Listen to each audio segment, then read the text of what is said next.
Bonjour à tous et à toutes, bienvenue dans ce webinaire. Donc, premièrement, je voulais vous remercier de votre participation. Je sais que ce n'est pas facile dans les conditions actuelles. Donc, vraiment, je vous remercie pour votre attention. Et puis, je vais me présenter. Je suis le docteur Zineb Meski de la clinique de Procréatech à Madrid. Je suis en compagnie de Karine. Je pense que vous ne la voyez pas, vous ne l'entendez pas, mais elle est là et ce sera notre modératrice. Surtout qu'en ce moment, avec le confinement, je suis confinée au fin fond de la campagne espagnole, dans les Asturies. Et donc, j'ai que mon téléphone portable pour pouvoir faire cette présentation. Donc, au cas où il y ait un problème technique, Karine est là aussi pour essayer d'arranger tout ça. Donc, le thème d'aujourd'hui, c'est la qualité ovocytaire. Alors, c'est un thème assez récurrent et très important, surtout dans tous les traitements de la fertilité. Donc, c'est primordial, en fait. C'est ce qui vraiment va définir le succès d'un traitement. Et on a préparé au préalable quelques questions qui sont vraiment les plus fréquentes. Donc, les patients qui ont déjà vu ce thème nous ont envoyé les questions, on les a regroupées en fonction de leur importance. Donc, ensuite, on passera à la partie vraiment de questions-réponses avec Karine. J'espère que, voilà, que vous m'entendez bien, que vous me voyez bien. Si vous avez n'importe quel souci, vous le faites savoir à Karine. Donc, on va commencer par la petite présentation dont je vous ai parlé. On a premièrement la question: comment sait-on avant la fécondation quel ovocyte est de bonne qualité? Alors, c'est une question effectivement assez récurrente aussi et il est important de savoir qu'effectivement, il y a quelques critères qui peuvent nous renseigner un petit peu avant même de commencer un traitement. Donc, ces facteurs sont importants à détecter et à prendre en compte, c'est-à-dire l'âge, par exemple, l'hormone antimullérienne, l'indice de masse corporelle, on reviendra là-dessus un peu plus tard. Le fait d'avoir fait un traitement antérieur, ça nous renseigne aussi pour le traitement en cours ou dans le futur. Aussi, les grossesses antérieures, tout ça, ça peut déjà nous donner, nous orienter un petit peu sur la qualité de l'ovocyte. Mais il y a aussi l'ovocyte lui-même, lorsqu'on fait le traitement de stimulation et qu'on extrait l'ovocyte, avant même de le féconder par les spermatozoïdes, on pourra voir certaines choses, certains critères qui vont être pris en compte et surtout nous donner une idée sur la qualité de ces ovocytes. Donc, c'est la morphologie. Vraiment, ça va être l'aspect de ces ovocytes qui va nous donner une petite idée. Donc, un ovocyte, c'est une cellule unique. C'est-à-dire que ce n'est pas un tissu cellulaire composé de plusieurs cellules, sinon une seule cellule. Alors, cette cellule est quand même très grande. Il faut savoir que c'est la cellule la plus grande chez les femmes. Donc, elle peut même parfois être vue à l'œil nu, mais c'est vrai qu'au microscope, c'est là qu'on va vraiment voir les détails de cette cellule. Alors, elle est composée d'une membrane qui est la zone pellucide, d'un espace périvitelin et puis du cytoplasme. Alors, ce cytoplasme, normalement, doit être lisse, il doit être clair. Alors, justement, n'importe quelle modification de cet aspect du cytoplasme peut nous orienter vers une mauvaise qualité de l'ovocyte. Parfois, il y a des cytoplasmes qui sont trop foncés, vraiment sombres, et aussi surtout une présence de granules dans ce cytoplasme. Alors, en général, ce ne sont pas de bons signes. Ensuite, en ce qui concerne la zone pellucide, le fait qu'elle soit trop épaisse ou au contraire trop fine ne sont pas non plus de très bons signes. Et puis, l'espace périvitelin, normalement doit être quasiment invisible, sauf au niveau du corpuscule polaire, qui est une petite structure que l'ovule expulse lors de sa maduration. Donc, c'est une petite structure ovalaire et elle se trouve justement dans cet espace périvétélin entre le cytoplasme et la zone pellucide. Donc, si cet espace est vraiment augmenté de taille, ce n'est pas non plus un très bon signe. Le corpuscule polaire aussi, s'il y en a plusieurs ou s'il est fragmenté, ce ne sont pas de bons signes non plus. Donc déjà, le fait de voir l'aspect de l'ovocyte peut nous renseigner. Mais un ovocyte mature, c'est-à-dire avec un seul corpuscule polaire, on va toujours le féconder, même s'il a un aspect qui n'est pas vraiment qui n'est pas de bonne qualité. On va quand même le féconder parce qu'on ne sait jamais si ça peut marcher ou pas. Mais c'est vrai que dans les statistiques, les ovules qui n'ont pas un bon aspect ne sont pas en général, ne génèrent pas de bons embryons en général. Donc ça, c'était pour la première question, pour parler un peu en général de l'ovule. On va passer à la seconde question. Alors, quelle est la relation entre l'âge de la femme, la qualité des ovocytes et le taux d'aneuploïdie? Alors, l'aneuploïdie, ça veut dire l'altération chromosomique des cellules. C'est une altération du nombre de chromosomes. Alors, c'est une relation qui est inversement proportionnelle, c'est-à-dire plus l'âge va être avancé et moins la qualité va être bonne et plus le taux d'aneuploïdie va augmenter aussi. Donc, c'est vraiment le facteur le plus important. L'âge est vraiment totalement en relation avec la qualité des ovules. On va donner quelques chiffres. Par exemple, une femme de 35 ans va avoir à peu près entre 50 et 60% de possibilité d'avoir un embryon avec une aneuploïdie. Une femme de 40 ans va avoir ces probabilités entre 65 et 70%. C'est-à-dire qu'une femme de 40 ans, si on obtient 3 ou 4 ovules, eh ben, 65% ou 70% de ces ovules ne vont pas être de bonne qualité et vont donc générer un embryon avec des aneuploïdies. Une femme de 42 ans va avoir entre 75 et 80% de chances d'avoir un embryon avec des aneuploïdies et donc un ovule de mauvaise qualité. Et enfin, une femme de 44 ans, à partir de 44 ans, vraiment, on voit ce pourcentage augmenter. C'est entre 90 à 95%. Donc vraiment, parfois, chez les femmes de 44 ans, déjà le nombre d'ovules va diminuer considérablement, mais en plus, si on a 95% de chances que ces ovules ne soient pas de bonne qualité et génèrent des embryons avec des aneuploïdies, donc pratiquement, on va avoir aucun embryon sain, c'est-à-dire sans altération génétique, et donc les ovules vont pratiquement tous être de mauvaise qualité.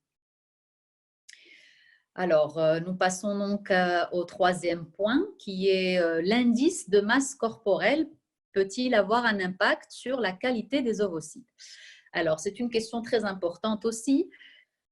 Comme j'en ai parlé un petit peu au départ, ça fait partie des facteurs qu'on peut prendre en considération avant même de commencer un traitement de fécondation in vitro ou d'insémination. Donc, on va déjà savoir un petit peu à quoi s'attendre quand on a un indice de masse corporelle altéré.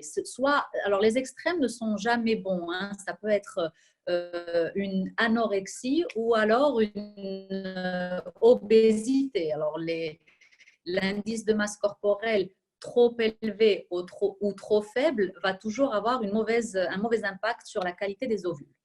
Alors, en fait, c'est surtout au niveau de la propre production d'hormones et aussi sur l'épaisseur de l'endomètre. Alors, il s'est avéré que chez les femmes qui ont un indice de masse corporelle élevé, elles ont tendance à avoir un endomètre beaucoup plus épais. Et donc, cela va difficulter la grossesse, mais aussi peut même générer un risque d'avoir un cancer de l'utérus dans certains cas. Et au contraire, une femme qui a un indice de masse corporelle très faible va avoir plus tendance à avoir un endomètre beaucoup plus fin et donc va causer des difficultés à l'implantation de l'embryon. Alors, les femmes obèses sont aussi plus susceptibles d'avoir un dysfonctionnement ovulatoire dû au dérèglement de l'axe hypothalamo-hypophysaire et ovarien. Donc, en fait, il faut savoir que les ovaires produisent les œstrogènes, mais sont stimulés par l'hormone folliculostimulante, la FSH, qui est produite par l'hypophyse. Alors, chez les femmes qui ont un excès d'acide gras dans leur corps, cela peut avoir un effet toxique sur des tissus comme l'ovaire. Et surtout, ça va conduire aussi à la production exogène d'œstrogène. Alors, s'il y a un excès d'œstrogène dans le corps, dans le sang, le cerveau va recevoir un message au niveau de l'hypophyse qui produit l'hormone folliculostimulante qui va vraiment freiner, ça s'appelle le feedback négatif, qui va freiner la stimulation des ovaires. Donc, il détecte qu'il y a un excès d'œstrogène et donc il va arrêter de stimuler les ovaires. Alors, cet excès d'œstrogène provient vraiment de ces acides gras libres que le corps, le pancréas surtout, va transformer l'excès de gras en testostérone qui vont à leur tour être transformés en œstrogène chez la femme. Donc vraiment, ça va causer des problèmes au niveau de l'ovulation, au niveau de la régularité des règles aussi. C'est surtout ce qui se passe chez les femmes qui ont un syndrome d'ovaire polykystique. C'est très lié aussi à l'obésité et il s'est avéré aussi que les probabilités de pouvoir avoir un enfant de manière spontanée vont diminuer jusqu'à 5% chez les femmes qui ont un indice de masse corporelle au-delà de 29. D'accord? Donc, vraiment, l'indice de masse corporelle est étroitement lié à la qualité des ovocytes. Et cela aussi se voit lorsqu'on fait un traitement de fécondation in vitro, de stimulation surtout. Cela affecte la dose, c'est-à-dire plus un indice de masse corporelle va être élevé ou au contraire faible, et plus les doses doivent vraiment être ajustées en fonction de cet indice de masse corporelle. Les femmes qui vont avoir une tendance à l'obésité vont devoir avoir une dose beaucoup plus importante d'hormones, et au contraire, les femmes qui ont tendance à l'anorexie vont devoir avoir une stimulation beaucoup plus douce. Et il faut vraiment jouer avec le dosage pour trouver le protocole idéal pour ces femmes dont l'indice de masse corporelle est altéré. Alors, c'est vraiment très compliqué, la relation entre l'indice de masse corporelle et les ovocytes. J'ai essayé de résumer ça un petit peu, mais c'est vrai qu'on rentre dans le métabolisme des hormones et vraiment, c'est là que ça a la plus grande influence. Donc, on passe à la quatrième question. Est-ce que le rajeunissement ovarien par PRP, c'est-à-dire le plasma riche en plaquettes, est quelque chose qui peut réellement avoir un effet sur la qualité et le nombre d'ovocytes? Alors, le PRP, déjà, c'est en fait c'est une technique qui commence à être de plus en plus utilisée, mais qui est toujours en phase d'étude. Le plasma riche en plaquettes est vraiment utilisé en médecine dans plusieurs secteurs, pas seulement dans la fertilité. Ça a déjà été utilisé en cardiologie, surtout en traumatologie aussi, pour la régénération des tendons, surtout au niveau des articulaires. Donc, c'est vrai que c'est quelque chose qui se fait en médecine depuis assez longtemps. Et là, on essaie d'appliquer cette technique à la fertilité pour essayer d'améliorer la qualité et le nombre d'ovocytes. Alors déjà, le plasma riche en plaquettes, qu'est-ce que c'est? C'est quelque chose qui provient directement de notre propre sang. Donc déjà, il y a moins de chances d'avoir un problème de rejet dans le sens où c'est le propre sang de la patiente qui va être extrait. Ensuite, il va être centrifugé, pardon, et pour pouvoir séparer les globules rouges, on va faire une série de centrifugations. Donc, ce plasma qu'on va prélever, ce qui va être vraiment la partie qui va se séparer des globules rouges, et va être riche en plaquettes, mais aussi en facteurs de croissance. Donc, c'est vraiment ces facteurs de croissance qui nous intéressent. Alors, ensuite, une fois prélevée cette phase dont on sépare les plaquettes des globules rouges, on va l'injecter directement dans l'ovaire. Alors, c'est comme une ponction ovarienne au final, on va injecter directement cette solution dans l'ovaire. Qu'est-ce que cela va produire? Cela va activer une série de processus inflammatoires qui, à leur tour, vont activer les cellules de la corticale des ovaires. C'est-à-dire, certains ovocytes qui n'étaient pas prédestinés à se développer et qui étaient en phase latente c'est-à-dire la partie externe de l'ovaire, qui est la corticale, vont alors être activés et à leur tour vont rentrer dans les possibles ovules qui vont pouvoir être stimulés. Donc, cela peut augmenter le nombre, mais aussi la qualité des ovules, car cela va aussi accélérer la maturation de ces ovules. Donc, on parle d'environ une réduction de 2 ans de l'âge des ovaires. Donc, il faut savoir que cette technique ne va pas pouvoir être appliquée à toutes les patientes.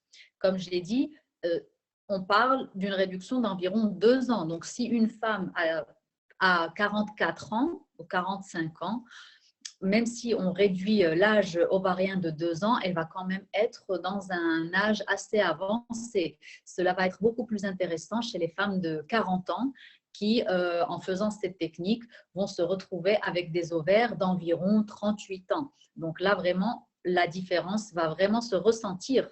Ce n'est pas comme une femme de 44 ans, entre 44 ans et 42 ans. La qualité des ovules ne va jamais vraiment pouvoir être récupérée. Donc, c'est une technique qui est vraiment très intéressante et pour le moment, ce n'est pas une technique de routine, c'est-à-dire qu'on ne la fait pas tout le temps de manière quotidienne, mais c'est toujours en recherche et il va falloir attendre qu'elle soit dans la pratique pour pouvoir la réaliser aux patientes qui pourront en bénéficier. Donc, nous passons au 5e point. Est-ce qu'il existe d'autres thérapies ou procédures ou autres, en plus de la médecine régénérative, qui puissent améliorer la qualité des ovocytes?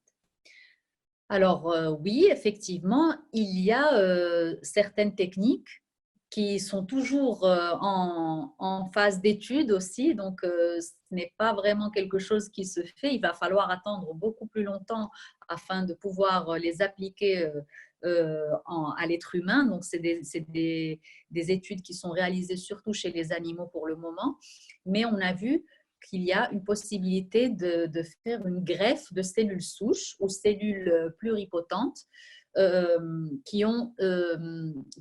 sont des cellules en fait embryonnaires qui vont pouvoir avoir les propriétés de n'importe quelle cellule de notre corps. Donc, si cette cellule peut se transformer en ovule, c'est vraiment ce qui pourrait faire avancer la médecine, surtout la reproduction, la procréation médicalement assistée. C'est ce que vraiment on recherche pour le moment. Donc, chez les animaux, ça a déjà été prouvé, mais chez l'être humain, malheureusement, il va falloir attendre un petit peu plus longtemps. On parle d'à peu près 10 ans pour pouvoir accéder à ce genre de thérapie. Cela va surtout être appliqué aux femmes qui vont avoir une ménopause précoce, par exemple, ou qui vont subir une chimiothérapie pour cause de cancer, par exemple. Cela va vraiment pouvoir être appliqué. Il y a aussi une autre technique qui est l'hormone de croissance ou la GH en anglais, la growth hormone. Donc, cette hormone de croissance, elle se trouve principalement dans le liquide folliculaire qui entoure les ovules, qui baigne les ovules. Et donc, on a vu qu'il aide à améliorer la qualité des ovules. Donc, ces traitements à base d'hormones de croissance peuvent être initiés soit avant la stimulation, soit pendant la stimulation. Donc, c'est toujours quelque chose aussi qui est en phase d'étude ou d'essai. Mais c'est vrai qu'il y a une étude qui a été réalisée dans l'une de nos cliniques à Alicante, IVF Spain, c'est notre clinique qui se trouve à Alicante, et qui a réussi à prouver que les femmes qui ont bénéficié de cette hormone de croissance durant la stimulation ont pu avoir un plus grand nombre d'embryons sains, c'est-à-dire on a analysé tous les embryons qui ont été générés par ces ovules qui ont été soumis à ces traitements d'hormones de croissance et on a vraiment vu une amélioration de la qualité de ces embryons. Donc voilà, c'est les procédures dont on peut parler dans un futur. Nous passons à la 6e question. Est-ce qu'un protocole de stimulation peut avoir un impact sur la qualité des ovocytes et comment peut-il être amélioré? Alors, ce point est très important. Le protocole de stimulation est l'un des facteurs les plus importants quant au succès du traitement. Donc, il y a plusieurs facteurs qui entrent en jeu. Par exemple, le type de médicament ou d'hormones qu'on va utiliser. La dose aussi est très importante, comme on en a parlé aussi lors de l'indice de masse corporelle. Le corps de la patiente. Alors, il y a des patientes qui vont être plus réceptives à certaines hormones que d'autres. Il y a aussi la phase d'initiation du traitement, à quel moment on va initier la stimulation. Et il y a aussi une chose qui va être fondamentale, c'est l'hormone avec laquelle on va déclencher l'ovulation, juste avant de faire l'insémination ou la fécondation in vitro, la ponction ovarienne. Donc, il faut savoir qu'il y a des récepteurs au niveau de la surface des follicules dans l'ovaire et ces récepteurs vont faire en sorte que l'on puisse être plus réceptif, c'est-à-dire que la réponse ovarienne va être meilleure en fonction de ces récepteurs. Donc, il faut vraiment choisir la bonne hormone, la bonne dose et le bon protocole de stimulation. Parfois, il vaut mieux faire un protocole lent et assez long pour laisser le temps aux ovules d'arriver à maturation ou alors faire un protocole de stimulation beaucoup plus doux aussi chez les femmes qui ont par exemple un syndrome d'ovaire polykystique afin de ne pas hyper stimuler les ovaires. Et donc, vraiment, c'est très important de choisir le bon protocole de stimulation. Il faut individualiser chaque traitement.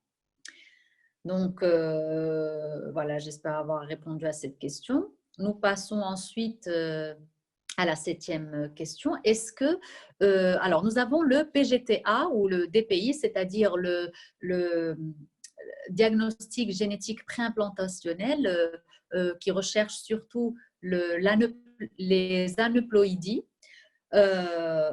Donc, pardon, nous avons le PGTA pour vérifier la qualité des embryons avant le transfert, mais existe-t-il aussi un test pour les ovocytes? Alors, malheureusement, il est très difficile d'analyser l'ovocyte. Pourquoi? Parce que c'est une seule cellule. Comme je l'ai dit au départ, l'ovule est une cellule unique. Et donc, si on veut vraiment analyser son contenu génétique, on va devoir détruire cette cellule. Donc, on ne pourra pas la réutiliser par la suite. Il y a une technique qui existe dans certains pays qui ne peuvent pas analyser à cause de la loi du pays, qui ne peuvent pas analyser les embryons. Donc, s'ils ne peuvent pas analyser les embryons, ils essaient donc d'analyser les ovules. Alors, c'est l'étude du corpuscule polaire, la petite formation dont je vous ai parlé au départ, c'est-à-dire un ovule va expulser un corpuscule polaire à maturation. Donc, ce corpuscule polaire ne fait pas vraiment partie intègre de l'ovule. Elle s'est expulsée en dehors. Il est entre la zone pellucide et le cytoplasme. Donc, on va essayer de prélever ce corpuscule polaire sans toucher le reste de l'ovule et l'analyser. Parce qu'on pense que ce corpuscule polaire est complémentaire en ADN avec l'ovule. C'est-à-dire qu'ils partagent le même ADN. Donc, on analyse le corpuscule polaire pour savoir un petit peu, avoir une idée sur l'ADN de l'ovule. Mais il s'est avéré que ce n'est pas exactement pareil. C'est-à-dire que plusieurs études ont été faites et ont vu que le corpuscule polaire peut avoir un ADN altéré, mais l'ovule, par la suite, génère des embryons tout à fait sains. Donc, il s'est avéré même que plus de 50% des résultats n'étaient pas corrects. Donc, cette technique a été un petit peu abandonnée car 50% d'erreurs, c'est quand même assez élevé. Et si on a l'occasion d'analyser directement l'embryon, alors je pense que c'est le meilleur moyen. On n'aura pas besoin d'analyser en plus l'ovule. Le meilleur moyen de connaître la qualité de l'ovule, des ovocytes, c'est d'analyser l'embryon, vu que l'embryon va provenir de l'ovule et des spermatozoïdes et va combiner les deux gamètes pour pouvoir se développer de manière normale. Donc, une mauvaise qualité de l'ovule ou mauvaise qualité du spermatozoïde vont influencer ce développement embryonnaire. Donc, vraiment, pour connaître la qualité des ovules, le mieux, c'est de faire un PGTA. D'accord? Donc, nous passons à la 8e question. De nombreuses femmes de plus de 40 ans souhaitent effectuer un traitement avec leurs propres ovocytes. Quels conseils leur donneriez-vous? Alors, bien sûr, les femmes de plus de 40 ans doivent essayer parfois avec leurs propres ovules. On va prendre en considération tout ce dont on a parlé auparavant, c'est-à-dire l'hormone antimullérienne, la FSH, tout le bilan hormonal va vraiment être pris en compte. Ensuite, l'indice de masse corporelle. Et puis, on va aussi voir un petit peu à l'échographie le comptage folliculaire, le nombre de follicules que présente chaque ovaire. Donc, tout ça va pouvoir nous renseigner sur le succès d'un traitement. Si on voit par exemple que l'antimullérienne va être très très faible, va être en dessous de 0,5 nanogrammes par millilitre, alors c'est vrai que les chances vont être beaucoup plus faibles. Si en plus l'indice de masse corporelle est très élevé ou au contraire très faible, cela va difficulter encore plus le traitement. Et puis aussi, le comptage folliculaire, si on voit qu'il y a vraiment un seul follicule par ovaire ou même un seul follicule en tout, le mieux c'est de faire aussi un traitement en cycle naturel. D'accord? Donc voilà. Je ne sais pas si… voilà, il y a eu un petit problème technique. Nous passons à la 9e question. Si nous nous tournons vers le futur, existe-t-il une recherche en cours visant à améliorer la qualité des ovocytes, des tests plus poussés, des gamètes artificielles, une programmation des cellules, etc., etc. Alors, on rejoint un petit peu ce dont on a parlé auparavant, mais là, c'est vrai qu'on parle aussi de quelque chose de beaucoup plus lent dans le temps. Dans le futur, on essaie effectivement d'avoir recours aux gamètes artificielles. Ça a déjà été fait aussi sur des animaux, mais les cellules souches sont vraiment le futur et on pense vraiment que ça peut être quelque chose qui, qui va permettre de révolutionner la médecine en général. Alors, mais on parle plus dans 15 ans ou 20 ans même avant de pouvoir utiliser ces techniques. C'est quelque chose qui est déjà en cours dans certains secteurs de la médecine, comme par exemple la médecine euh, euh, plastique pour les brûlés, par exemple, qui ont besoin d'une greffe de peau. On essaye de cultiver la peau en in vitro, c'est-à-dire d'avoir des cellules artificielles.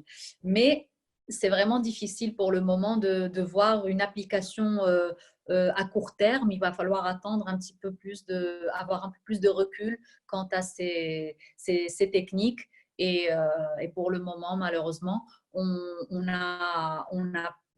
n'est pas encore arrivé à ce stade-là, mais il y a d'autres techniques qui sont vraiment en cours et dont on a parlé auparavant et qui vont vraiment nous aider à améliorer la qualité des ovocytes.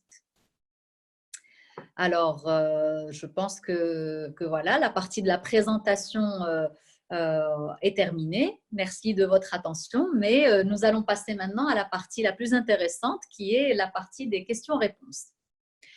Alors, avec l'aide de Karine, on va voir si on pourra voir vos questions directement sur le tableau. Je ne sais pas s'il y a déjà des questions qui ont été posées. On a reçu aussi beaucoup de questions par mail, donc je sais qu'on va essayer d'y répondre aujourd'hui. Alors,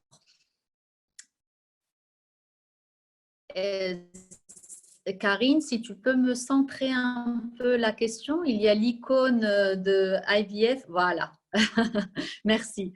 Est-ce que l'aspect peut se voir via des examens classiques comme l'échographie? C'est ça? Alors, la question qu'on me pose, si l'aspect des ovules peut se voir par une simple échographie. Alors malheureusement, non. Alors quand j'ai dit qu'on pourrait voir l'ovule à l'œil nu, c'est vraiment quelque chose qu'on voit une fois qu'on extrait l'ovule. Mais déjà, l'échographie, c'est-à-dire c'est une technique. On arrive à voir les follicules. C'est une technique qui n'est pas très sensible, c'est-à-dire qu'on ne va pas vraiment arriver à voir les détails de ce qu'il y a à l'intérieur du follicule. Le follicule est rempli de liquide et dans ce liquide baigne l'ovule. Donc, à l'échographie, tous les liquides vont se voir d'un aspect noir, vraiment obscur.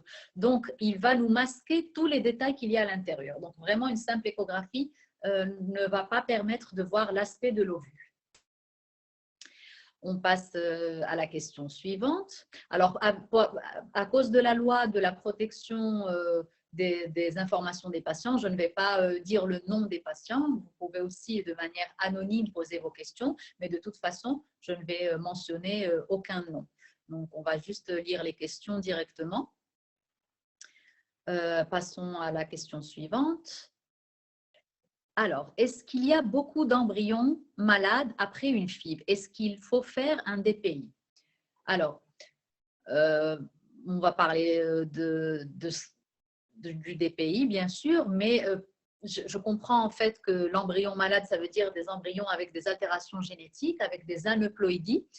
Et ce que j'ai compris de la question, c'est que si la FIV va vraiment augmenter le risque d'avoir des embryons avec des altérations ou par rapport à une grossesse naturelle. Alors, évidemment, non, une FIV ne va pas augmenter le risque d'avoir des embryons avec des problèmes génétiques. La seule chose qui peut influencer un petit peu cet aspect, c'est que quand on fait une FIV, on fait une stimulation ovarienne. Alors, cette stimulation va augmenter le nombre d'ovules qui, de manière naturelle, ces ovules n'auraient jamais vu le jour, n'auraient jamais été parmi les ovules qu'on va ovuler au moment de l'ovulation. Donc, c'est de manière naturelle, on ovule que d'un seul ovocyte. Donc, le fait de stimuler et d'avoir un plus grand nombre d'ovules va effectivement, dans ce sens-là, peut-être féconder des ovules qui normalement n'auraient pas été sélectionnés de manière naturelle.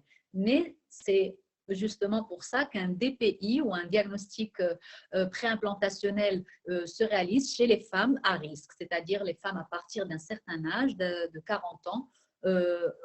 Chez nous, en tout cas, on recommande fortement de faire un diagnostic génétique préimplantationnel afin d'éviter de passer à côté de quelque chose qui n'aurait pas été vu de manière naturelle. Donc, vraiment, il faut encourager les femmes d'un certain âge à faire cette technique pour pouvoir éliminer et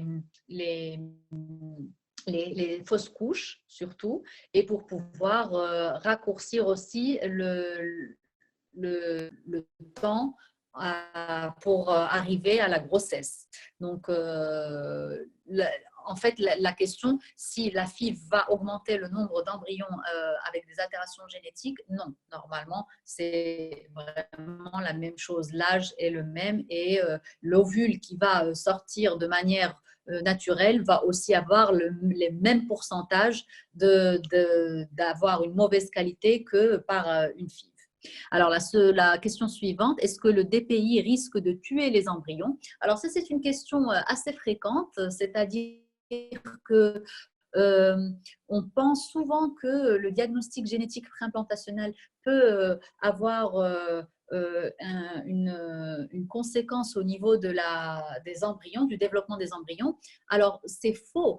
La technique qu'on utilise pour faire le diagnostic génétique préimplantationnel, c'est une biopsie embryonnaire, mais faite avec un laser. Et surtout à J5, c'est-à-dire lorsque l'embryon a déjà suffisamment de cellules est déjà assez développé, distinguer la masse cellulaire interne qui va vraiment former le futur fœtus et ce qui va former le placenta. Donc, en pouvant distinguer ces deux choses, la biopsie va se réaliser bien sûr au niveau des cellules qui vont former le placenta, le trophoblaste, et non pas la masse cellulaire interne. Donc, vraiment, il n'y a aucun danger pour les embryons. Est-ce qu'il y a plus de maladies pour les embryons d'une FIV que pour des embryons naturels? Donc, je pense que j'ai répondu à cette question auparavant. Le pourcentage d'avoir un ovule de mauvaise qualité va être le même. La seule chose, c'est qu'on va avoir plus d'ovules avec une FIV que de manière naturelle. Est-ce qu'il y a plus de maladies pour les embryons d'une ICSI que pour les embryons d'une insémination? Alors, pas du tout. C'est-à-dire que les embryons qui vont être formés par ICSI, c'est-à-dire par injection intracytoplasmique de spermatozoïdes, ne vont pas avoir un taux d'altération plus élevé que des embryons d'une insémination. La seule différence, c'est que dans l'ICSI, on introduit directement le spermatozoïde dans l'ovule et on sélectionne le spermatozoïde, chose que normalement dans une insémination, cela ne se fait absolument pas. Cela se fait de manière naturelle, c'est-à-dire que le spermatozoïde le plus rapide et le premier à arriver au niveau de l'ovule va le féconder. Alors que lors d'une ICSI, on va choisir le spermatozoïde en fonction de son aspect, en fonction de sa morphologie et en fonction aussi de sa mobilité. Donc, un bon spermatozoïde a une bonne mobilité et un aspect normal. Et donc, cela veut dire aussi que c'est un spermatozoïde de bonne qualité génétiquement aussi. Donc, on va prélever ce spermatozoïde et on va l'injecter directement dans l'ovule. Et l'ovule n'est pas du tout affecté. Alors, l'ICSI, par contre, peut nous renseigner sur la qualité de l'ovocyte. Si on voit que les ovocytes, au moment de l'injection du spermatozoïde, sont vraiment trop mous, c'est quelque chose que les biologistes, les embryologues commentent souvent, c'est qu'ils sont trop mous et qu'on n'arrive pas à perforer la zone pellucide. Ou si au contraire, ils sont vraiment trop délicats, c'est que l'aiguille qui va injecter le spermatozoïde va faire éclater l'ovule à qualité de l'ovule. Nous passons aux questions suivantes. Alors, vous allez m'excuser une petite seconde. Ça, c'est les problèmes techniques du direct. Je vais juste brancher mon téléphone. Il est en train de se décharger et je reviens brancher pourtant, mais je vois qu'il n'est pas en train de se charger. On continue avec la question. Est-ce que c'est réversible? Si on a été anorexique et qu'après on grossit, le problème disparaît-il? Alors, oui, en principe, une fois qu'on récupère notre indice de masse corporelle, le corps, ce n'est pas immédiat, hein, le corps a besoin de se réadapter au métabolisme, à son nouveau métabolisme. Donc, en principe, effectivement, cela se récupère. D'ailleurs, cela se voit notamment chez les athlètes de haut niveau. Ils ont souvent des problèmes, les femmes ont souvent des problèmes au niveau de l'ovulation, au niveau des règles, elles ont des aménorrhées car le sport aussi de haut niveau provoque une libération d'hormones et cela vraiment agit sur le cycle menstruel et provoque un dérèglement. Donc, ces athlètes, une fois qu'elles arrêtent de faire du sport à niveau professionnel, on voit qu'elles récupèrent petit à petit leur cycle menstruel et que le processus ovulatoire se récupère. Donc, c'est la même chose, c'est le même principe pour les femmes qui ont été anorexiques auparavant et qui récupèrent petit à petit leur indice de masse corporelle. Donc, oui, bien sûr, c'est réversible. Et d'ailleurs, je peux aussi vous dire que c'est la même chose chez les femmes qui souffrent d'obésité. Une fois qu'elles perdent leur poids, donc elles reprennent plus facilement le cycle menstruel et puis les traitements de fécondation in vitro fonctionnent vraiment mieux. Donc d'ailleurs, c'est un critère ici, la sécurité sociale couvre certains traitements, mais vraiment les critères sont très stricts. Et l'un des critères, c'est l'indice de masse corporelle, c'est l'obésité. Alors, ils leur demandent de perdre du poids, et ensuite elles arrivent à rentrer dans le système et à se faire des traitements de procréation médicalement assistée. Très bien. Alors, on passe à la question suivante. Alors, j'arrive à voir ici une question. Les ovaires multifolliculaires affectent-ils la qualité ovarienne? Alors, oui, les ovaires multifolliculaires, le problème, justement, c'est l'hyperstimulation. Alors, c'est quelque chose qui peut être vraiment, c'est le syndrome d'hyperstimulation ovarienne, c'est quelque chose qui peut être vraiment dangereux. Heureusement, maintenant, on arrive à prévenir ce problème en faisant des bilans hormonaux avant de faire la ponction ovarienne et aussi en changeant l'hormone qui va déclencher l'ovulation. Alors, il faut surtout savoir les ovaires multifolliculaires, si on parle d'ovaires polykystiques ou si simplement c'est une femme qui a une très bonne réserve ovarienne et qui a donc beaucoup de follicules. Pardon. Donc, dans le cas d'ovaires polykystiques, le fait d'avoir beaucoup de follicules va vraiment va affecter la qualité ovarienne dans le sens où ces follicules ne répondent pas bien au traitement de stimulation.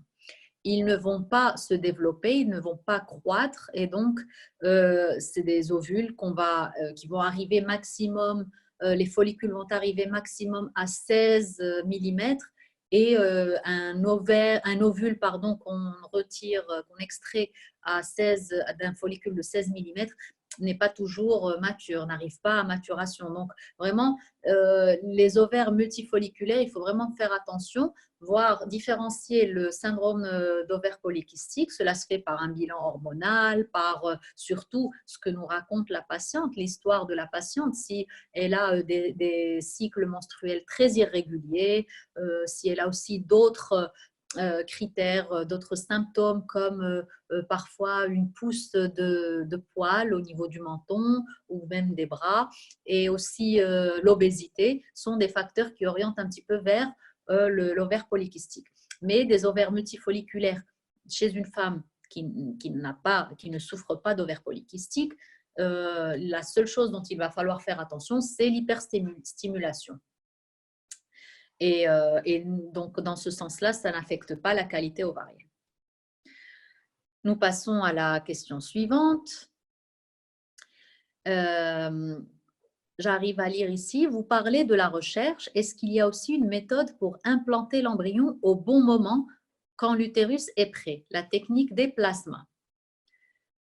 Alors, oui, effectivement, il y a des techniques qui nous permettent de savoir quel est le bon moment pour implanter l'embryon. Alors, ça n'a pas vraiment, ce n'est pas en relation avec la technique des plasmas, c'est plutôt une technique qui se fait par biopsie de l'endomètre. Alors, c'est ce qu'on appelle ici le test HERA. Le test HERA, c'est le test de réceptivité endométriale.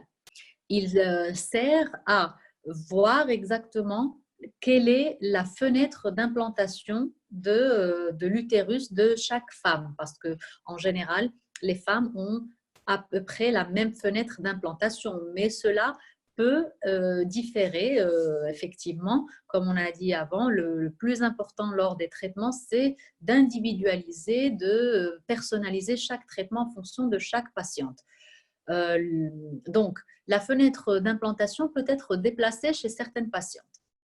Cette fenêtre d'implantation, elle va vraiment être sous le contrôle de la progestérone. La progestérone, c'est une hormone, comme son nom l'indique, c'est pro-gestation. C'est une hormone qui va aider à préparer l'utérus à la grossesse. C'est une hormone qui est sécrétée par le corps jaune, c'est-à-dire une fois que le follicule se rompt pour libérer l'ovule au moment de l'ovulation, ce follicule qui a éclaté, pour le dire d'une certaine manière, va se transformer en corps jaune ou en corps lutéique qui va pouvoir sécréter cette progestérone et qui, à son tour, va commencer à agir au niveau de l'endomètre pour préparer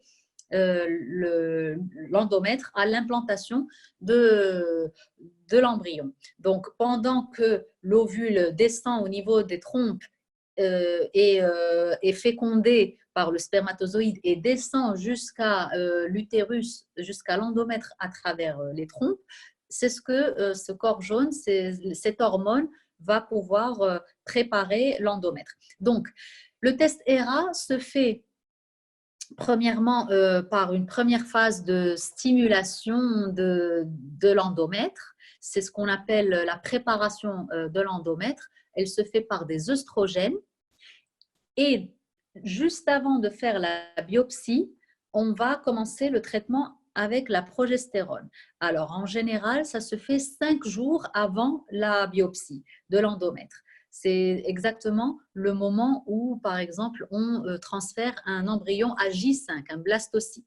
Donc, pour essayer vraiment de reproduire les mêmes conditions que un transfert embryonnaire, on fait exactement tout pareil. C'est-à-dire la première phase avec les œstrogènes pour épaissir l'endomètre. Une fois qu'il a atteint l'épaisseur adéquate, c'est-à-dire à partir de 7 mm, on va introduire le traitement avec la progestérone. Et 5 jours après, on va faire la biopsie. Au lieu de faire le transfert embryonnaire, ce qu'on va faire, c'est vraiment prendre une petite biopsie de l'endomètre et on va analyser génétiquement cet endomètre pour voir s'il est réceptif. Alors, ce test va nous dire s'il faut commencer le traitement avec la progestérone avant ou après, s'il est pré-réceptif ou post-réceptif. Alors, le traitement des plasmas au niveau de l'endomètre se fait chez les femmes qui n'arrivent pas à atteindre l'épaisseur adéquate, malgré le traitement avec les œstrogènes. Parfois, les femmes, par exemple, avec un indice de masse corporelle très faible, n'arrivent pas à avoir une épaisseur minimum de 7 mm. Donc, dans ces cas-là, on peut injecter le plasma riche en plaquettes au niveau de l'endomètre. Et on a vu dans certains cas que l'endomètre commence à s'épaissir et vraiment ces facteurs de croissance vont agir aussi au niveau des cellules de l'endomètre pour permettre d'avoir un endomètre beaucoup plus épais. Alors, nous passons à la question suivante. Est-ce qu'une ovulation précoce à J7 ou J8 est un mauvais pronostic pour le cycle en cours? On ne peut pas vraiment dire qu'une ovulation est précoce si on ne connaît pas tout le cycle, toute l'histoire de la patiente. Alors, il y a des patientes qui ont des cycles très courts, des cycles menstruels de 20 jours ou même 22 jours. Donc, forcément, l'ovulation va se faire avant, va se faire à J8, J10. Les femmes qui ont par contre des cycles beaucoup plus longs, à J30 ou J35, de 30 ou 35 jours, l'ovulation va donc se faire beaucoup plus tard, à J14, J15 ou même plus tard. Donc vraiment, le fait d'ovuler à J8 plutôt qu'à J15, ça va vraiment dépendre du cycle menstruel de chaque patiente. Mais c'est vrai qu'on a vu dans certains protocoles de stimulation que lorsque les follicules passe de 10 mm à 12 mm et d'un seul coup de 12 mm passe à 17 mm, c'est vrai qu'en général, ce n'est pas de très très bons pronostics. Le mieux, c'est que les follicules aient une croissance régulière, constante et surtout qu'il n'y ait pas d'insynchronisme, c'est-à-dire qu'il n'y ait pas de follicules qui restent à 12 mm et d'autres qui commencent à vraiment à passer de 15 à 20 en un seul jour. Donc, c'est vrai que ça, dans ce sens-là, c'est important et on voit vraiment qu'il y a une relation par la suite avec la qualité de l'ovocyte. Cela se produit souvent chez les femmes à partir d'un certain âge, à partir de la quarantaine. On voit souvent ce genre de phénomène. Si le bilan hormonal est très bon, s'il y a beaucoup d'ovocytes ponctionnés avec un âge de 38 ans et un indice de masse corporelle normal, que peut expliquer le fait que les embryons ne soient pas de bonne qualité en FIV-XI? Alors bon, c'est vrai que là, j'ai l'impression qu'on parle d'un cas concret, d'un cas particulier. Alors, c'est vrai qu'il faut vraiment chercher, il faut vraiment faire tous les bilans, pas seulement hormonal, mais chercher un peu plus en profondeur. Il y a beaucoup de facteurs qui influencent aussi la qualité des embryons. Il y a des facteurs aussi de la coagulation, il y a des facteurs hormonaux qui ne sont pas forcément liés aux hormones sexuelles comme la FSH ou l'hormone antimullérienne. Il y a aussi l'insuline. D'ailleurs, je voulais vous en parler auparavant au niveau de l'obésité. C'est vrai que l'insuline et la résistance à l'insuline sont des phénomènes qu'on voit assez souvent chez les femmes ayant un indice de masse corporelle altéré. Dans ce cas-là, on me dit que l'indice de masse corporelle est normal, que les bilans hormonaux sont normaux et que la ponction ovarienne arrive à retirer plusieurs ovocytes, un bon nombre d'ovocytes. Donc, en fait, il faut aussi voir que la FIV-XI, c'est aussi deux gamètes. C'est la qualité de l'ovule, mais aussi la qualité des spermatozoïdes. Donc, il faut vraiment faire une étude beaucoup plus poussée. Il y a beaucoup de facteurs qui entrent en jeu. Le mieux, ce serait de faire, par exemple, un diagnostic préimplantationnel pour voir vraiment d'où vient le problème et faire un petit peu plus de bilan, un bilan beaucoup plus poussé pour pour voir d'où vient le problème. Effectivement, ça peut être aussi les spermatozoïdes. Alors, question suivante, quel est le traitement généralement donné aux OPK, c'est-à-dire les ovaires polykystiques, pour stimuler l'ovulation, en particulier pour avoir une maturation correcte, qui est un des points problématiques des OPK. Alors, effectivement, l'ovaire polykystique, c'est quelque chose c'est une pathologie assez complexe qui vraiment va difficulter le traitement de stimulation ovarienne, mais aussi la maturation des ovocytes. Alors, le problème en général chez les ovaires polykystiques, c'est que euh, c'est souvent associé à l'obésité. C'est vraiment des pathologies qui vont de pair. Et on a vu que l'obésité va agir au niveau de certaines hormones. Donc, elle va vraiment utiliser les graisses, les acides gras libres pour les transformer en œstrogènes. Ces œstrogènes qui vont avoir un feedback négatif au niveau de la FSH. Donc, ce qu'il faut faire, c'est arriver à baisser les œstrogènes pour essayer de retirer ce feedback négatif et surtout stimuler en même temps les follicules à l'aide de la FSH. Il faut vraiment trouver une bonne dose et un bon équilibre. Alors, l'insuline est quelque chose qui vraiment on a vu que c'est très impliqué, elle est très impliquée, cette hormone, dans la transformation de ces acides en œstrogènes. Donc, chez les ovaires polykystiques, on a souvent eu recours au traitement antidiabétique. C'est comme un stade de diabète, de prédiabète généré par l'excès d'insuline.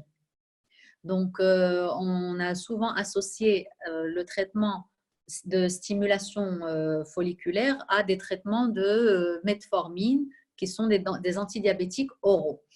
Et puis, surtout, la voie d'administration. On a vu aussi que chez les femmes souffrant d'ovaires polykystiques et aussi d'obésité, comme je vous l'ai dit, c'est souvent associé,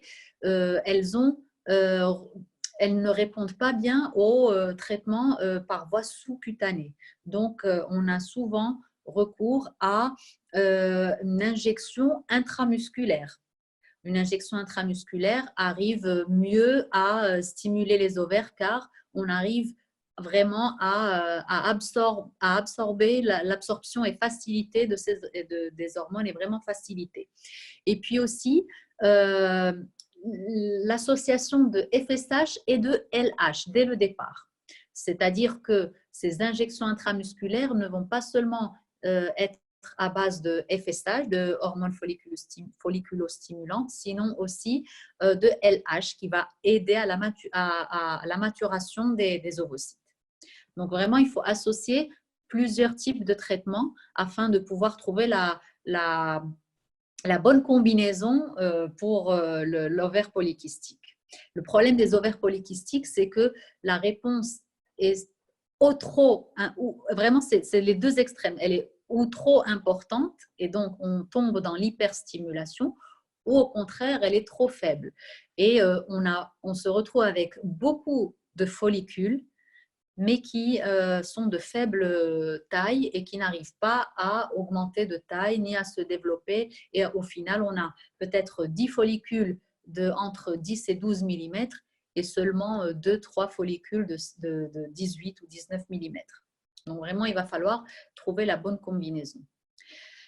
Alors, on me pose aussi la question, que pensez-vous du yoga dit favorable à la fertilité et à la qualité ovocytaire ou des techniques comme la méditation, voire l'alimentation?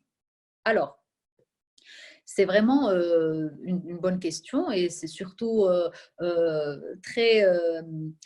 en ce moment, il y a beaucoup de commentaires par rapport à cette question. Donc, le yoga, effectivement, on dit qu'il est favorable à la fertilité, surtout parce que c'est une question de relaxation, parce qu'on a vu que le stress le stress est vraiment un facteur de risque très important dans la qualité ovocytaire. Alors, le stress oxydatif, c'est-à-dire qu'il va commencer à oxyder toutes nos cellules et elles vont commencer à se transformer génétiquement. Donc, cela peut on peut y remédier grâce à des techniques de méditation, mais surtout par l'alimentation. Alors, l'alimentation est fondamentale. Comme on a parlé de l'obésité, on va aussi parler de l'alimentation, bien sûr. Alors, une bonne alimentation équilibrée et surtout riche en antioxydants va nous permettre d'avoir une meilleure qualité ovocytaire, une meilleure santé, une meilleure qualité, une meilleure réponse ovarienne. Ça va vraiment être favorable à tout type de traitement. Donc, on parle d'aliments antioxydants, c'est des aliments riches en vitamine C, comme le kiwi, tout ce qui est citrique, c'est-à-dire orange, mandarine, tout ce qui contient de la vitamine C va être bon. Le zinc, tout ce qui est riche en zinc, tout ce qui est riche en sélénium, tout ça va vraiment aider à améliorer la qualité des ovocytes. Aussi, tout ce qui contient de la vitamine E, pardon, comme les noix, les fruits secs, tout ça va vraiment apporter une grande différence au niveau de la qualité de toutes nos cellules, pas seulement les cellules sexuelles, les gamètes, sinon aussi toutes nos cellules. Donc, effectivement, ce sont des techniques le yoga et aussi une alimentation équilibrée vont vraiment aider à améliorer notre qualité ovocytaire. Alors, nous passons à la question suivante. Alors, on me dit, j'ai 44 ans, une hormone antimullérienne de 0,57 et je suis en aménorrhée depuis 1 an. Mon indice corporel est normal. Pensez-vous qu'il y a une autre solution à part le don? Alors, bon, c'est vrai que ça rentre plus dans le cadre d'une consultation parce qu'il va falloir que j'ai beaucoup plus d'informations au niveau de l'histoire et des antécédents de la patiente. C'est vrai que là, on parle c'est un webinaire, donc c'est plutôt on parle d'un thème particulier qui est la qualité de l'ovocyte. Je vais y répondre rapidement, mais je veux surtout que vous sachiez qu'il y a aussi une possibilité de faire une consultation par Skype avec nos médecins de façon gratuite, totalement gratuite, et qui vraiment ne vous engage en rien du tout. C'est vraiment une consultation qui va vous être dédiée, un temps spécial pour vous, pour avoir plus d'informations sur votre histoire et vos antécédents. Mais bon, là, par exemple, 44 ans, on a déjà parlé d'avoir un taux plus élevé d'aneuploïdie. C'est-à-dire que ce que j'ai dit auparavant par rapport au pourcentage, à l'âge de 44 ans, on parle de 90 à 95% de probabilité d'avoir une mauvaise qualité ovocytaire et évidemment une mauvaise qualité embryonnaire. Un taux d'aneuploïdie assez élevé. Alors, une antimullérienne à 0,57, c'est aussi une antimullérienne basse. C'est à partir de 0,5, on parle vraiment d'une réserve ovarienne assez basse. Donc, est-ce qu'il y a une autre solution à part le don? On a parlé auparavant des plasmas riches en plaquettes. Ce serait possible d'essayer ce genre de traitement, mais c'est vrai que, comme je l'ai dit, on va passer de 44 ans à au mieux 42 ans. Et dans ce cas-là, 42 ans, on va descendre à 80% de chances d'avoir un taux d'aneuploïdie, un embryon avec des aneuploïdies. Donc, on passe de 95% à 80%, ce qui est quand même très élevé. Donc, en fait, n'importe quel traitement va maintenir un taux d'aneuploïdie tellement élevé avec vos propres ovules que je pense que le mieux, ce serait de faire un don d'ovocytes. Mais il faut toujours essayer, hein. Je pense que les patients doivent quand même tenter parfois pour vraiment se rendre compte et voir si ça peut marcher. Ce n'est pas 0% hein, de chance d'arriver à une grossesse. Il n'y a pas de 0%, il n'y a pas de 100%. Mais l'aménorrhée depuis 1 an, c'est quand même de très mauvais pronostics, c'est-à-dire qu'on est déjà en phase de ménopause ou de périménopause. Est-ce que la qualité ovocytaire peut varier d'un cycle à l'autre? Alors, la qualité ovocytaire peut effectivement varier, mais très, très, très subtilement. C'est vraiment la qualité, c'est très, très rare que cela varie. Il va falloir vraiment trouver une cause, un changement radical, comme l'indice de masse corporelle, par exemple, l'IMC. Oui, ça peut effectivement changer de manière radicale la qualité ovocytaire. Bien sûr, on parle toujours de femmes qui ont toujours un âge assez jeune. On parle de femmes qui ont maximum 38 ans. Mais si une femme a déjà la quarantaine, le cycle ne va pas vraiment changer la qualité des ovocytes. Entre un cycle et un autre, en général, ce qui peut varier, c'est le nombre d'ovules. On peut avoir un peu plus d'ovules ou un peu moins d'ovules d'un cycle à l'autre. Mais en ce qui concerne la qualité, en général, elle ne change pas. Malheureusement, c'est d'ailleurs pour ça qu'il y a autant d'études et autant de recherches à ce niveau-là pour essayer d'améliorer la qualité, car c'est la seule chose, c'est lié à l'âge. On ne peut pas revenir en arrière dans le temps. Donc, c'est vraiment ça qu'on essaye d'améliorer. On passe à la question suivante. Pour une FIV à 42 ans, conseillez-vous des aliments à prendre, noix, légumes, fruits, ou à éviter alcool, tabac, café pour permettre une meilleure qualité des ovocytes? Alors oui, bien sûr, tout ce qui va pouvoir améliorer la qualité va aider. Donc, à 42 ans, on parle effectivement d'avoir aussi beaucoup de risques d'avoir des aneuploïdies, mais ce sont des statistiques. Bien sûr, il y a des femmes qui, à 42 ans, ont une meilleure qualité ou meilleure réserve ovarienne que des femmes de 40 ans. Ça peut exister parfaitement. Alors, les aliments vont toujours aider. Les noix, effectivement, tout ce qui contient la vitamine E, les noix, et puis tous les fruits secs en général, les fruits qui contiennent la vitamine C aussi, tout ce qui est antioxydants, les baies rouges, les fruits rouges, tout ça va vraiment aider. Les légumes riches en fibres et aussi en général tout ce qui est laitue, les légumes verts, quoi. Les légumes verts vont vraiment aider. Et bien sûr, éviter tout ce qui est produits toxiques.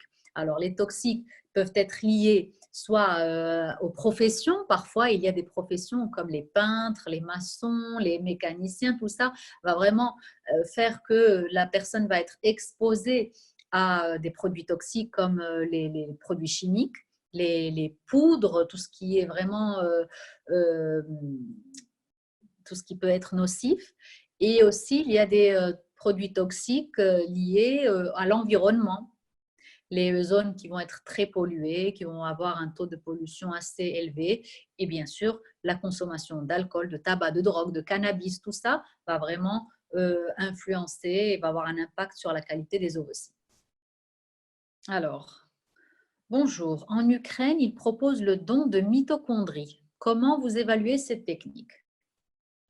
Alors, c'est très compliqué. Le don de mitochondries, c'est quand même une technique qui n'est pas encore appliquée de manière dans la routine de toutes les cliniques de procréation médicalement assistée. Donc, les mitochondries, ce sont des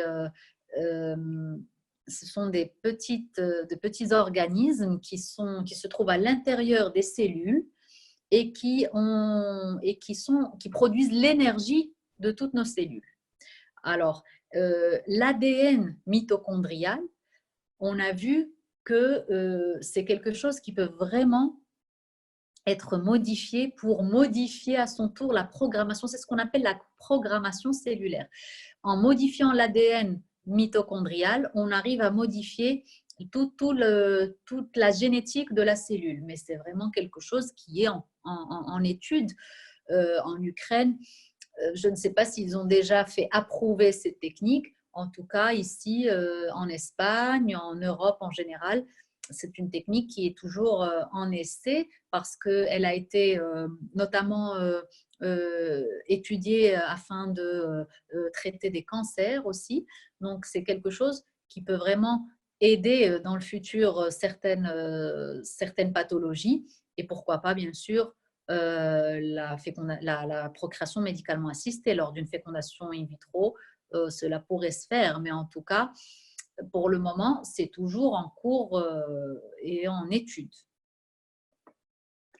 Nous passons à la question suivante.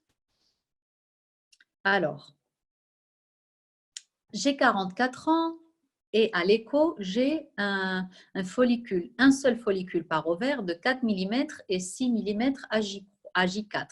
Mon antimullérienne est inférieure à 0,3, mais je souhaite faire la FIV avec mes propres ovocytes. Quelles sont mes chances?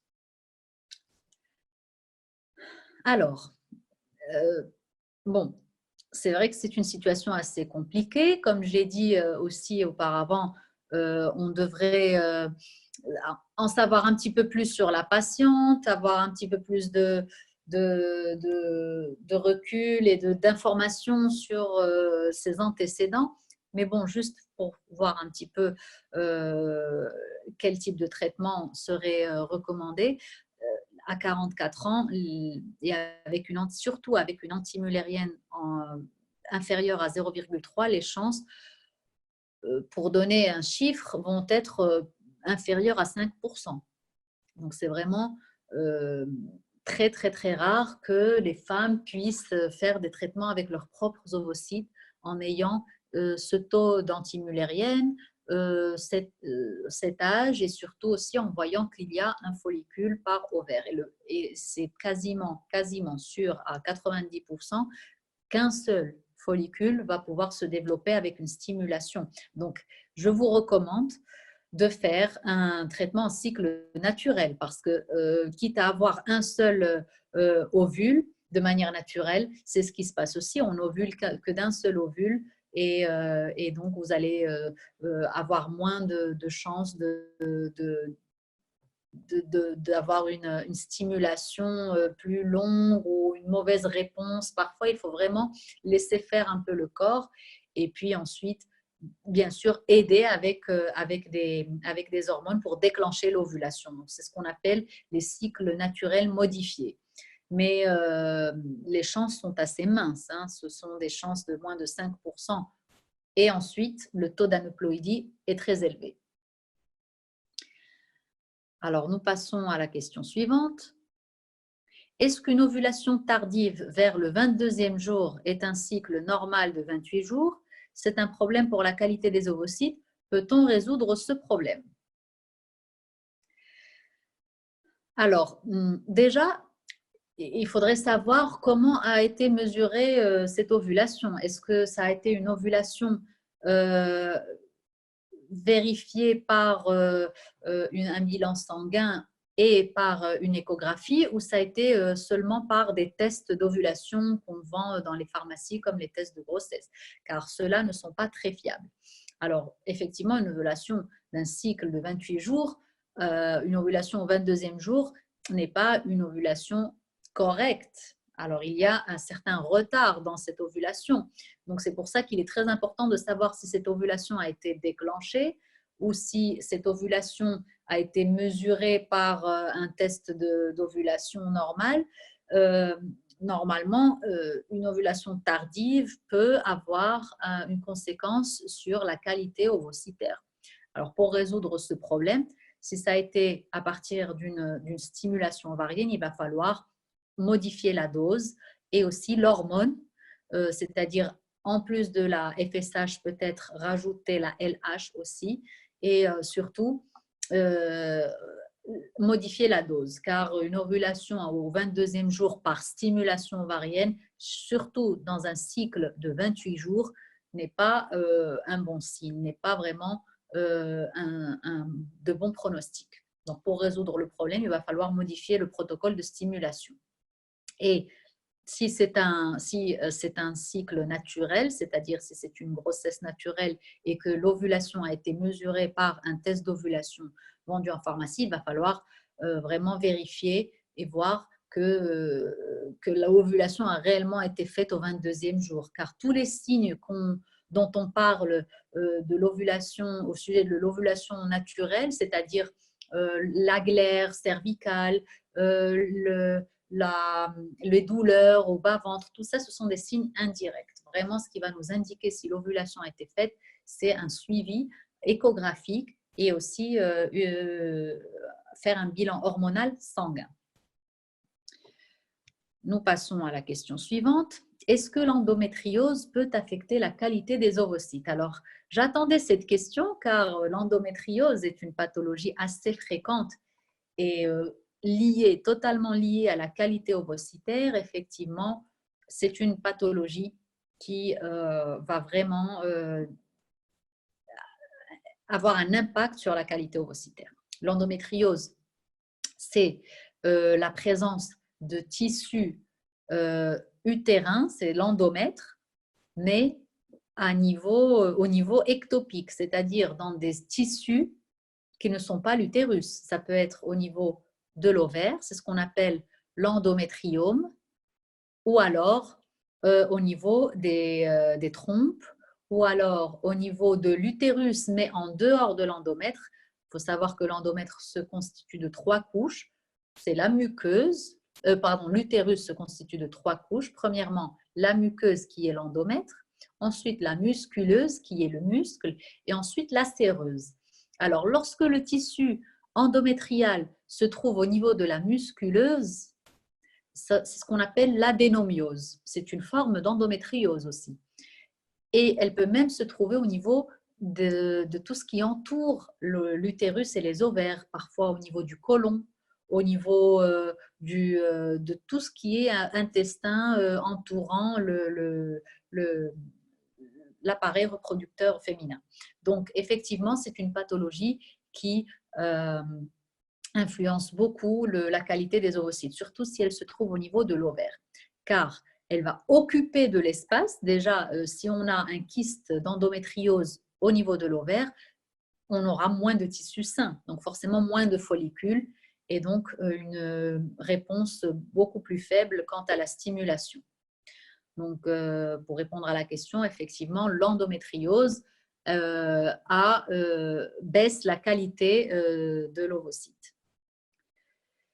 Alors, on a aussi une autre question. J'aurai 42 ans au mois d'août, une AMH à 0,02 et une FSH à 20. Alors, bon, comme je l'ai dit auparavant, ce sont des consultations que vous pourrez faire directement aussi dans nos cliniques, mais je peux vous orienter déjà. Une antimullérienne à 0,02 et une FSH à 20, c'est une FSH qui est déjà très élevée. Une FSH, normalement, en phase folliculaire, doit être inférieure à 10. Alors, si elle est à 20, qu'est-ce que cela signifie? Que notre cerveau, l'hypophyse dont j'ai parlé auparavant, détecte déjà que l'ovaire n'est pas en train de travailler suffisamment, ne produit pas assez d'œstrogène, l'ovaire ne fait pas sa fonction, ne remplit pas sa fonction. Donc, il commence à produire plus d'hormones folliculostimulantes pour stimuler le fonctionnement de l'ovaire. Donc, il commence à produire plus. Donc, il y a déjà une stimulation endogène propre du corps. Donc, une FSH à 20, c'est que votre corps est déjà en train de stimuler les ovaires. Qu'est-ce que cela signifie? Que si on fait un traitement de stimulation ovarienne, le traitement se fait à base de FSH aussi. Donc, il y a de grandes chances que la réponse à la stimulation ne soit pas bonne parce que ces récepteurs sont déjà saturés et que la réponse ne soit pas suffisante et soit faible. Et forcément, on ne pourra pas extraire un grand nombre d'ovules et la qualité va être moindre aussi, sans parler des problèmes aussi au niveau génétique. Nous passons à la question suivante. Est-ce que ça vaut le coup de faire un PRP ovarien? Alors, oui, bien sûr, parce qu'il n'y a pas vraiment d'effets secondaires ni de risque de faire le Excuse-moi, PRP. Zineb, Oui, je te coupe. Cette question est liée à la précédente, c'est-à-dire qu'elle a exposé, la patiente a exposé sa situation, elle a 42 ans au mois d'accord. d'août, et en fait, elle demande de savoir si PRP est utile ou pas. Ah, d'accord. Merci, merci Karine. Alors, oui, donc nous revenons à la même patiente, effectivement.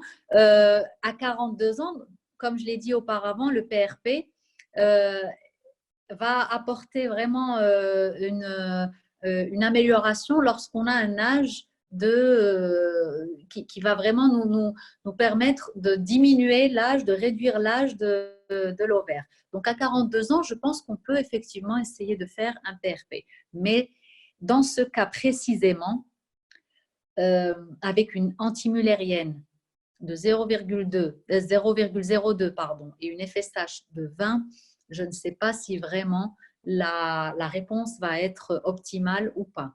Alors, il faut savoir que toutes les études qui ont été publiées au sujet du PRP, en général, elles ont pas mal d'erreurs, c'est-à-dire on ne publie vraiment que les cas positifs. Mais sur peut-être 20 patients qui ont bénéficié d'un PRP, peut-être qu'il y en a juste 4 qui ont vraiment vu un changement radical. Donc c'est vrai qu'il faut faire attention quant à l'interprétation des études ou des articles liés à ces études en relation avec le PRP, car il y a beaucoup de patientes qui n'ont vu aucune amélioration ou une très faible amélioration. Donc, oui, vous pouvez être candidate au PRP. Maintenant, le taux de réussite, je ne peux pas vraiment le prévoir. Alors, on me dit que j'ai conseillé de manger des noix. Est-ce que c'est dangereux de continuer d'en manger pendant la grossesse? Y a-t-il des risques d'allergie à l'arachide pour le bébé? Non, en principe, l'allergie aux noix, aux fruits secs, à l'arachide, les cacahuètes en général, chez les enfants ne sont vraiment pas liées à la consommation de ces produits-là durant la grossesse. Le seul risque de manger des noix pendant la grossesse, c'est vraiment d'avoir une allergie aux noix.